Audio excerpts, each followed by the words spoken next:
అయితే ఇప్పుడు మనం చెయ్యబోయేటటువంటి పూజ ప్రతిరోజు మన ఇంట్లో ఉండేటటువంటి దేవతలని ఆరాధించవలసినటువంటి విధానం.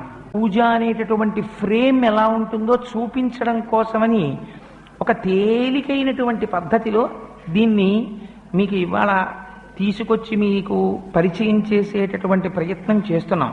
కానీ దీన్ని మీరు ఎలా కావాలంటే అలా పెంచుకోవచ్చు, ఎక్కడెక్కడ ఎలా పెంచుకోవచ్చో ఎలా తగ్గించుకోవచ్చో నేను మీకు చెప్తాను. మనం భగవంతుణ్ణి ఆరాధన చేసేటప్పుడు రోజు భగవంతుని యొక్క కృప మన యందు ఉండడానికి మనకి తెలియకుండా ఆ రోజు మనం పాప ఫలితాన్ని అనుభవించవలసినటువంటి ప్రమాదములు ఉండొచ్చు, బుద్ధి యందు వైక్లభ్యములు ఉండొచ్చు. మనకి తెలియదు ఇవాళ ఇంత ప్రమాదం వస్తోందని బయలుదేరిపోతుంటాం. భగవంతుణ్ణి మీరు 16 ఉపచారములతో పూజ చేసి బయలుదేరారనుకోండి, అది మీకు మీ ఇంట్లో వాళ్ళకి రక్ష. గృహస్థ అన్నవాడు ఏ పనైనా విడిచిపెట్టచ్చు, కానీ పూజ విడిచిపెట్టకూడదు. అది బరువు అయిపోకూడదన్న ఉద్దేశం